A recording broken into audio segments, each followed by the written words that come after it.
creative director. And it's one of the funnest jobs you'll ever have. A creative director is the one who gets to come up with the cool ideas you see in ads or Super Bowl ads, funny ideas. They write the copy, they write a script, they film everything, and then they put it out there for the world to see. And so just to kind of show you a little bit of some of the work I did, I used to work at a local company here in Silicon Valley called Mud Advertising.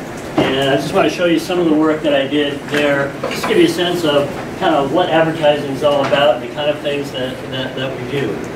And unfortunately the sound is coming out of my laptop, so it's not quite as loud. This video was made for a pitch to a client, just to show all the kinds of things we did. We did a lot of advertising to automotive companies, car companies, higher ed clients. So take a look and see what you think.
You see it, there's videos we created, there's websites we created, there's mobile apps we created, all kinds of different things going into advertising. And, but I didn't start out doing this, right? Here's me at the age of 15. Right? I was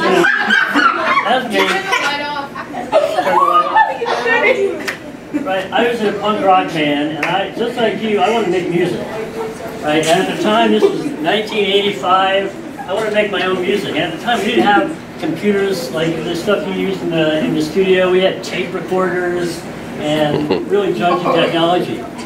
But we recorded an album, we put it out there, we went on little tours around the state. And I didn't know it at the time, but what I was doing was I was learning how to market. Right? Because I was creating a product, I was creating merchandise, I was selling that product, I was selling tickets to these events. I was working with business owners to have my band play in their establishment. And that's exactly what you're doing, right? So I want to give you today is 5 marketing concepts that are going to help you succeed. Right? 5 things that are going to help you market your music, get it out there, get as many people as possible to hear it. Clap once if you can hear me. How many topics are we going over today? About marketing. And marketing has 4 Ps. Called the 4 Ps. You learn this in every introductory marketing class. There are 4 Ps to marketing, and the first one you're already involved with. The first one is you got to have a product. You guys are already working on the product. You probably didn't even know this yet, but you're already doing marketing. Right? And there are whole classes spent on learning how to build a product. How do you know what product is going to be big, right? Anybody have one of these fidget spinners? These little devices that spin?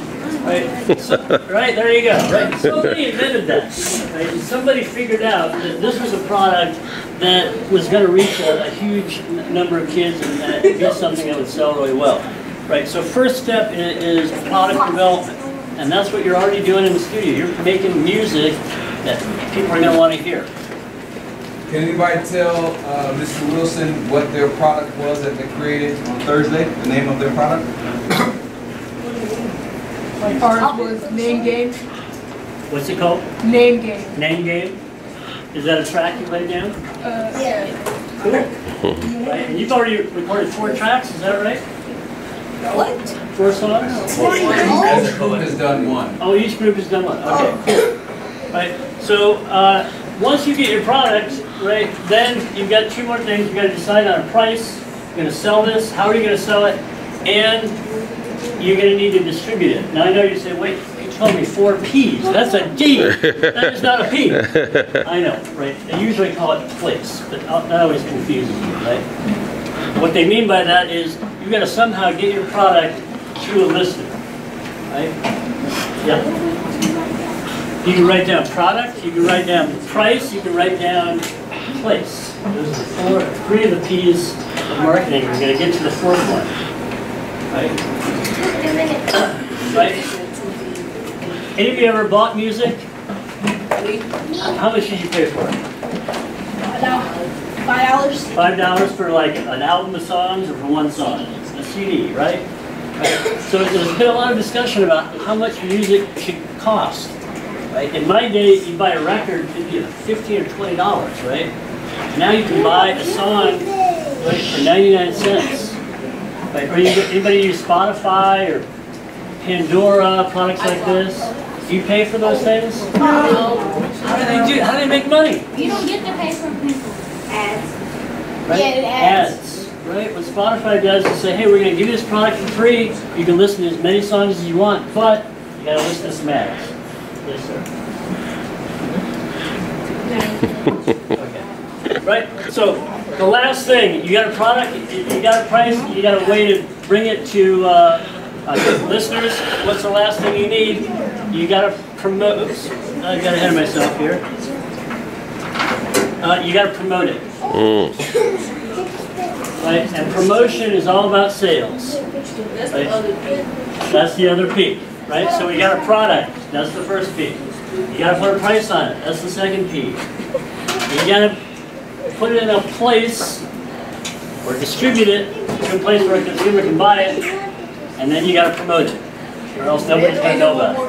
What's that? Nope. 4 P's. 5 principles with 4 P's in the first principle. All right. So here's a question for you. How are you guys going to get your music to listeners? What's your plan for getting it? Put it on YouTube, post it on the internet, iTunes, put it on iTunes, right? CDs, right? These are all ways of distributing music. And show people your mixtape. show people a mixtape, right? Here's a little diagram showing how music has been distributed over the last 40 years. Going back to 1975, the #1 way music was distributed was on vinyl. Anybody ever seen a record? Yeah. Right? I love records, right? But you know what? In the 80s, right, sales started going down and cassettes came out. And then CDs came out. And all of a sudden, Apple started selling music online. And all of a sudden, all of these CDs, cassettes, vinyl, they kind of went away because people would rather buy it online. Right? Deciding how you want to distribute your music is really important. I just read this. This is a chart that shows all the music that is consumed online. Only 0.3% is paid download. Someone paid for a download of music. And the lion's share, over 99.7%, are people streaming it. Right? Meaning they're probably not paying for that music, right? So we're using ad revenue to do it. Right? So I'm in a band right now, and we have a site called Bandcamp. Anybody heard of this site, Bandcamp? No. Right, Bandcamp is a site made for bands and artists to put their music out there, and they control the money. Right? Because if you have a record label, they're going to take some of the money that goes with your sale. On Bandcamp, you get all the money. Right? You can sell your tracks. You can sell CDs through the site. And you can sell digital songs through the site and make money through it. And the cool thing about it is you can have a couple songs on the site. Here are 4 songs that we had up. You can see how many people listen to the songs. Right? How many people listen to the whole song versus maybe they only listen to 10 seconds and then skip the song. Right? So this is a really important part of marketing. You know, I said I was a creative director. I got to do all the fun stuff, but marketing, there's a lot of math involved. Right? A lot of trying to figure out what percentage of people are interested in your product. All right. So, second important concept, right? You know the 4 Ps, right? You already have one of them, your product. You gotta price it, you gotta put it somewhere, you buy it, and you gotta promote it. Second of all, this is kind of a weird concept. It's called a target market, right? So you want to promote your album. How many people in the world do you want to promote it to? Everybody. Everybody, right? And that answer is what every business owner says. How many people do you want to advertise to? Everybody. Right? But the thing is, not everybody is in the market to buy your music, right? Not everybody's in the market to buy a Volkswagen or a Subaru, right, car, right? Different people are more likely than others to buy, right? So you've got to think about your customer, right? And that's an interesting thing, right? You're so focused on your music and what you want to say and what you express, you may not think about, well, who are we making this for? You're making it for you, right? But ultimately, if you want to market it, you've got to think about the customer, right? Who is the customer of the music you're creating? How would you describe them? If you had to think about somebody who would really like to buy your music. They would have to like rap. They have to like rap, right? So the first question I would ask is, well, who likes hip-hop music, right? What's that? I said my cousin. Your cousin. All right, cool. Friends and family is actually a really good target market, right? Because they care about you and they're probably interested in what you're doing, right? I have a question. How old is your cousin? He's 12. 12? And does he live here? Yeah. Yeah. So somebody who likes hip-hop music, could they be around that age? 12? Yeah. 12? Well, but the age.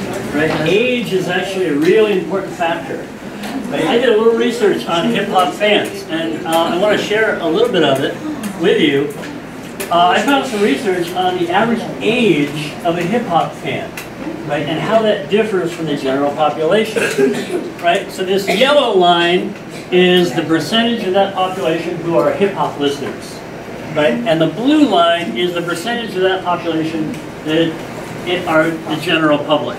And as you see, the younger you are, the more likely you are to like hip-hop and rap.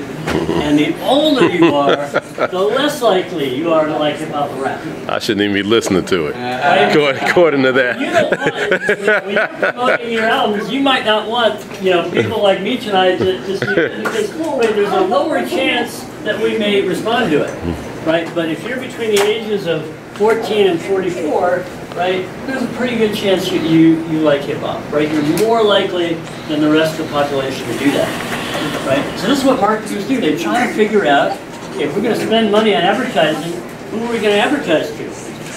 Here's another weird thing. You ever think about what kind of jobs people who like hip-hop have? No. Yeah. What? What kind of job do you think someone who likes hip-hop has? Yep. Some rappers have their own endorsement deals. An endorsement deal? Well, I don't know, like they contractors, never. That could be. Oh, they own label. Manager, you know what? You're absolutely right. Wow. Business owners are more likely than the general Isn't that population to something? like hip-hop. Wow. Business owners, right? Salespeople like hip-hop.